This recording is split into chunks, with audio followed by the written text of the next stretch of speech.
coaches! Welcome back to TELESNOT, where even the pitch is sweating more than a goblin caught cheating.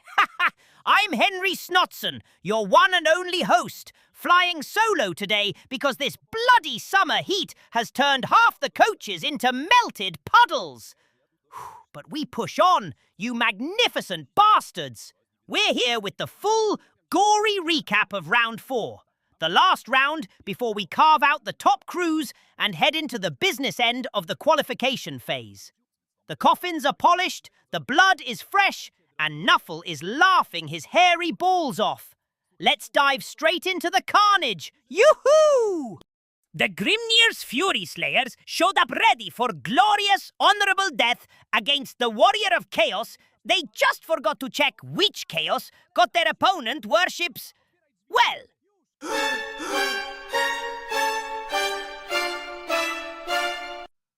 whips, chains, and pleasures that made even the beardiest dwarf question every life choice.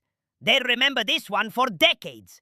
Though if I were them, I'd be trying to forget it as fast as possible with industrial quantities of ale. At least they all avoided dying by Slaneshi way. The Scaly Derby delivered! The fight which lizardly team is better concluded, in rather hot way. Draconians solved their rooster problem by borrowing some dragons and turned the pitch into a flaming barbecue. The Sack Masters tried to slither and coil, but got roasted 0-3. Racy's snakes properly cooked. You could smell the charred serpent from the commentary box. Glorious! Oh dear.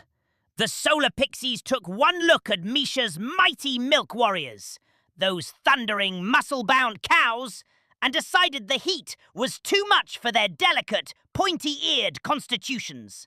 They simply didn't show up, giving a free win to Minotaurs.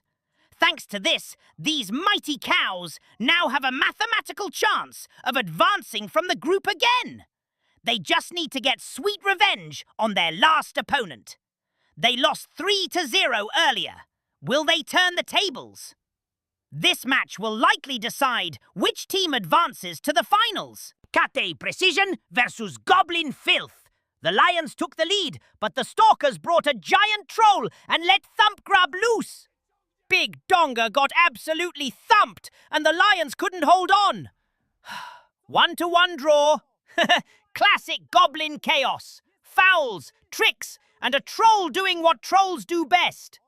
Without his foo statue, Cathayans might have problems against the cultist of Moor. Joseph must be fuming. Shawasi's Zandri Zealots came well prepared for the massive Zots. You might think that thick lizard scale might be good against the knife stabs. But Skeleton slices 2 of the big beasts off the pitch just after the first whistle.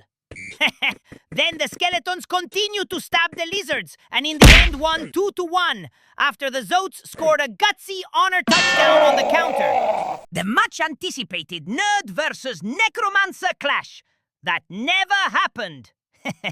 The priests of Moor simply didn't turn up, probably too busy polishing tombstones in this heat. The unseen university wizards accepted the 3 points with barely hidden relief, packed their spellbooks, and scurried back to their nice, cool dormitories without having to run around in this furnace. And now we have 3 teams who will literally race to secure their spots in the finals. What a round, you glorious bastards! Forfeits, barbecued snakes, confused slayers, rampaging cows, and wizards happily dodging exercise. This is peak Snot League chaos. This was the last round before we start carving out the top crews and head toward the semi-final 4. Everything is still on a knife edge. One bad roll, one brilliant play, or one more no-show could change everything. And while you're all recovering from the heat, the recruitment for Season 11 is already open. If you've not scared of leading squad of monsters, maniacs, or misfits, now's the time to sign up and join the bloodiest league in the old world. All information can be found on our Discord, fumble.com or bloodbowl.pl. Links in the description. Massive thanks for tuning in through this furnace of a season. Keep the dice rolling, keep the bodies dropping, and we'll see you for the next bloodbath. Stay warm, stay bloody. Henry Snotson, out!